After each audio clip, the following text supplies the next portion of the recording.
think it's a better time to be a buyer of stocks or a seller? Good, I guess, it's still some of the same issues I've talked about in the past as far as margins and absolute levels of the market.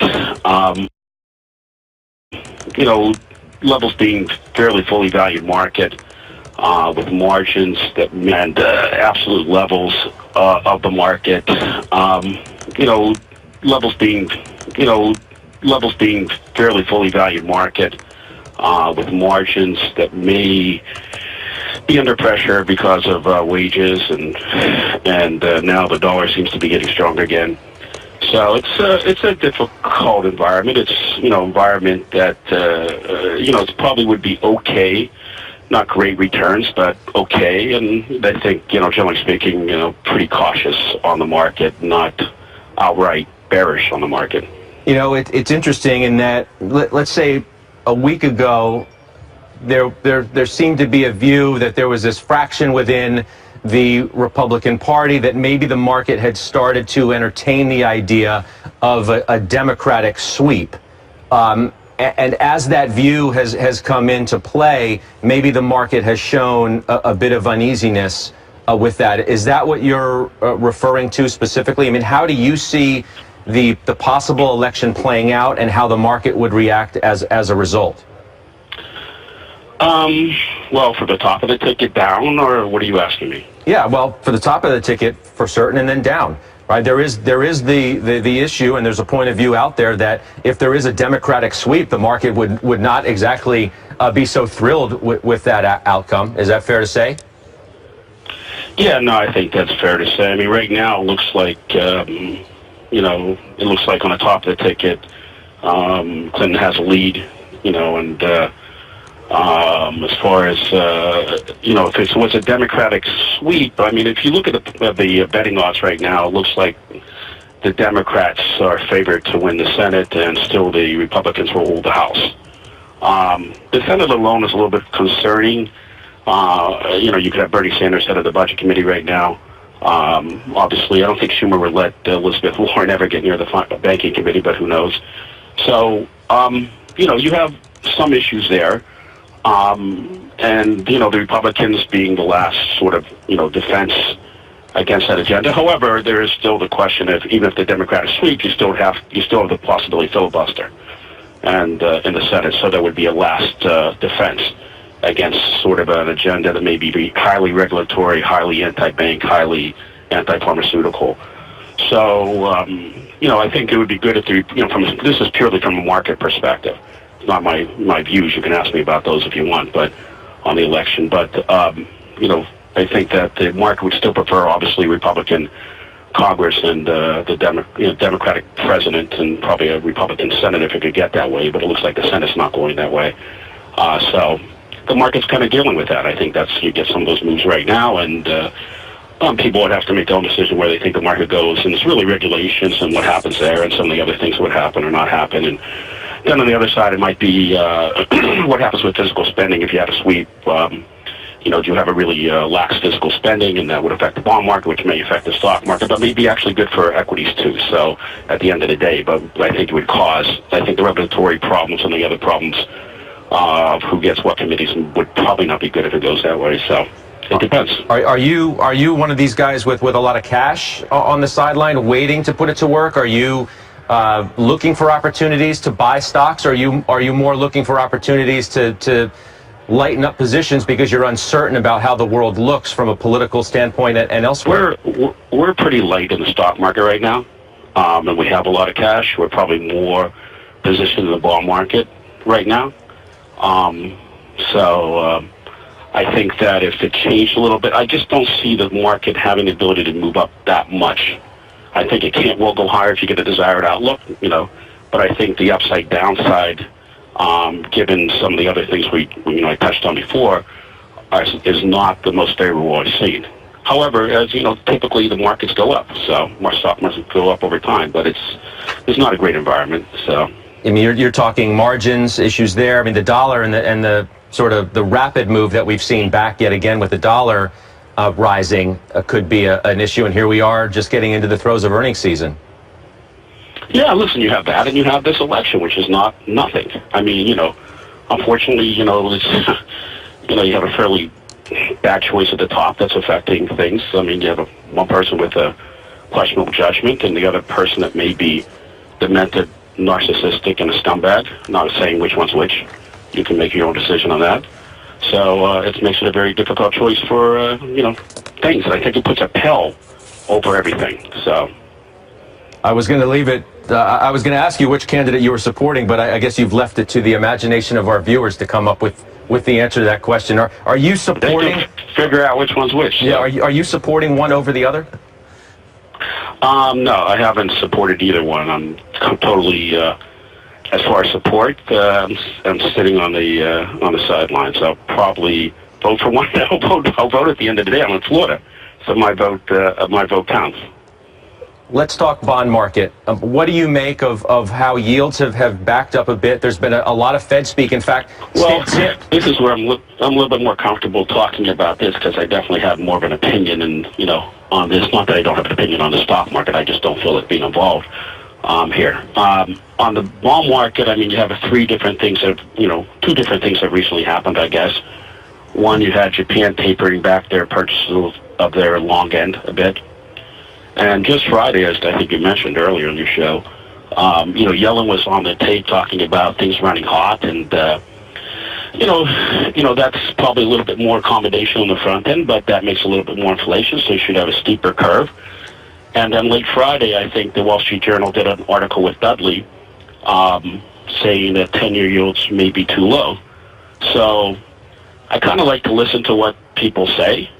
So if I think I'm going to have more inflation, I got, if there's a triumvirate in there, it's Yellen, Dudley, and Fisher. So I got two of these people telling me that I'm going to let inflation run hot, and the other guy saying that a 10-year yields may be too low, and that was in a Wall Street Journal interview on Friday. Yeah, Dudley. Dudley. And I know by the way, I'm curious what Fisher says today. So when people tell me that the yield curve should be steeper, this is my whole thing. I always tell people it's that easy. Oh, sometimes, you got to listen to what they say. Now, other people may have different views, but these are two guys. They're kind of in charge. Well, with that Fisher also. So they, how they go, so goes the committee. So it'll be interesting. Now, listen, they don't control the market, but I got to listen. I mean, Fisher speaks in literally 5 minutes' time. I think the expectations are. To see what yeah, go ahead. Well, he certainly has been more hawkish, as you know. If he comes out today with a similarly hawkish view as he's had in the past, what do you do then? Well, listen, I memean, like I said, it's I don't view that he'll be more dovish. I think he'll basically say some of the same things. So it'll be interesting what he does say. The fact that, Dudley basically was out there on Friday in an interview saying 10-year yields may be too low. That may mean a little bit more. And remember, you have this other thing, rumors, and the third central bank should just touch upon it's ECB, where the rumors are tapering. And listen, from the ECB perspective of the ECB and, what those guys are doing over there, it seems to me that what they should really do is let German, taper German purchases. I know people say they have to do on this on the capital key, but it's I don't believe people are that stupid over there. You have they can keep buying the bonds of these other countries, Italy, Spain, at the same pace, but just taper back Germany, and it would make a better yield curve, a steeper yield curve. Remember, you get these steeper yield curves when you have pension problems and other things. They're good for pensions and a lot of rates, particularly in Europe, and even here are set on mortgage rates and such, are set on the short end of the curve. So to have a steeper yield curve is a very healthy thing for all these economies, including ours, including Europe's, including Germany's, including the UK, where the UK should let their yield curve go steeper too, for pensions, and Germany should let it go steeper for pensions and also to let people make some money on the curve.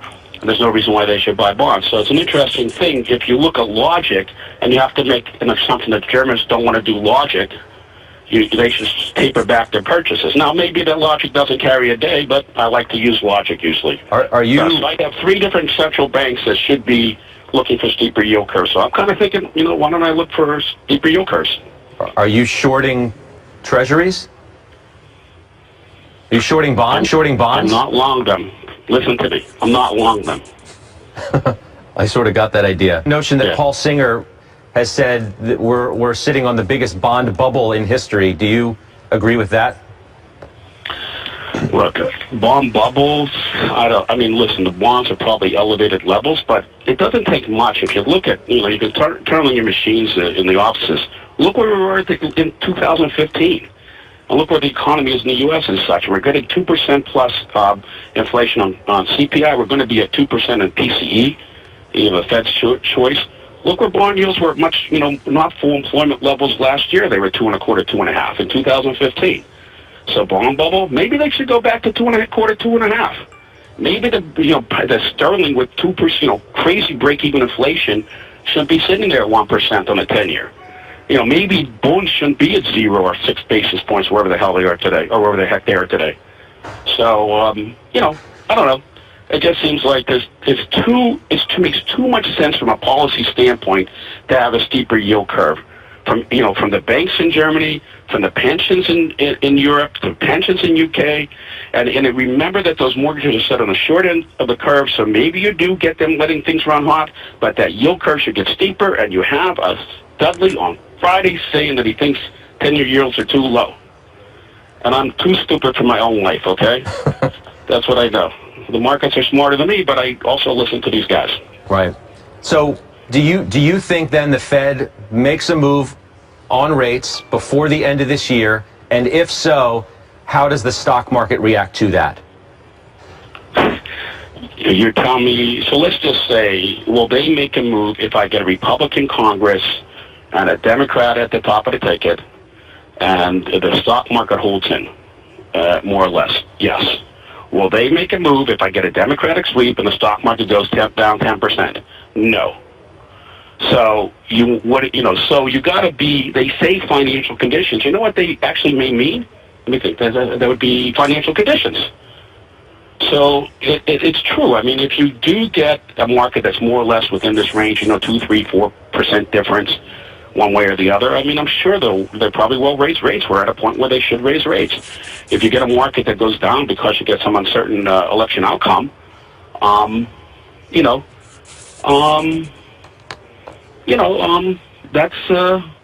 that's something that will be a different environment, and they'll have to react to that different environment. And you can't expect them to say they're going to continue rates if the market goes down 10 or 15%, because, quite frankly, if it's a Republican sweep or a Democratic sweep, who knows how the market reacts. But if you do get some kind of mixed government and something that's near what's going on right now, and the economy stays this, and you'll get some relief after this election's over. I think they have to anticipate business investment going up, especially if you have more or less the status quo, as far as economically the status quo I'm speaking of, with the Republicans keeping the House. I think you have to think an uptick in business investment. I think they will raise rates this December. But remember, if they keep on their pace that they said, they are so much below their self-subscribed neutral rate of Fed funds. They said there should be a 0% real Fed funds rate. And if there's 2% inflation, that means that Fed funds should be up to 2% at some point. So if they keep the pace, they're so far behind it that they're still very stimulative. And that would be letting the thing run hot. So on their dots, it's very stimulative on their dots. If it runs hotter, I suspect that the one thing the market's not, because they've been underestimating this thing for so long, overestimating the economy for so long, or overestimating where the pace of interest rates. Right now, they may be underestimating it. Things change. So it's going to be interesting to see what happens in the next year. It's going to be interesting to see how the election goes. It's going to be interesting to see if there is a pickup in business investment, if we get a desirable outcome for the election for the economy. And it'll be interesting to see how fast interest rates go up. And it'll be interesting to see how different markets react to that. So, but then again, I mean, part of the problem here is it's hard to make investment decisions if you think, okay, the yield curve is going to get steeper. Hey, that's a great environment for the banks. Oh, but wait, you have a more restrictive regulatory environment in which to try and invest in. It makes it an awfully difficult market, does it not, to try and figure out what sectors are going to work best under all scenarios? That's why you may have a better job now in your 5th anniversary.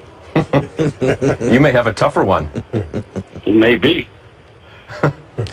I know that that Fisher is speaking now, and I think part of his point. You know what? I want to go to Steve. Bear with me 1 second, David, if you will. I want to go to Steve Leisman for this quick headline on Fisher, and then perhaps we can get you to react to it since you were waiting for it as well.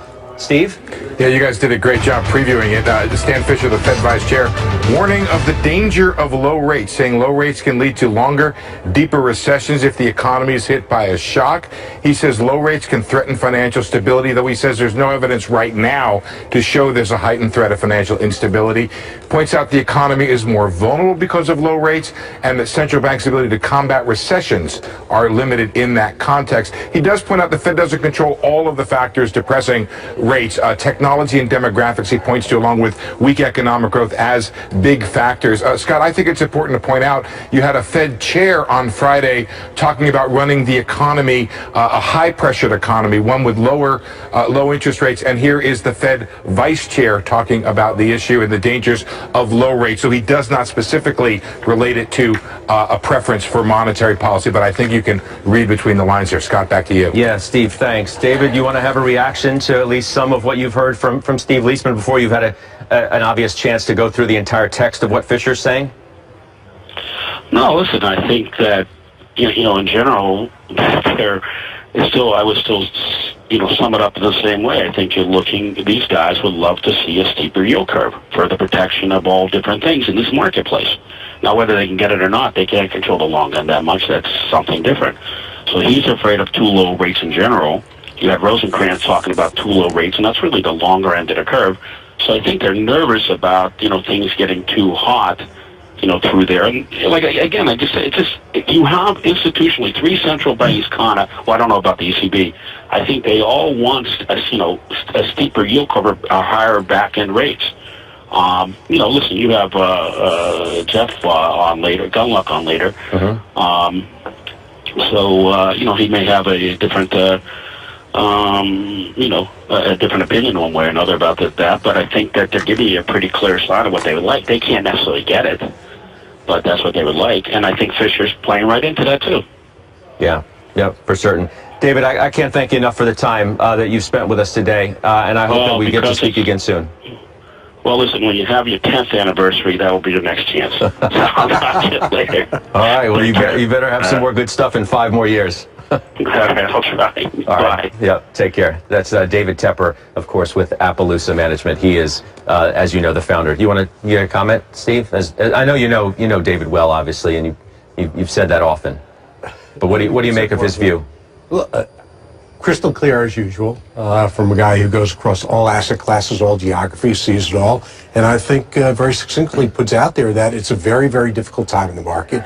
It's a difficult time to put money to work because the polls keep telling you a different thing, although they're consistent now.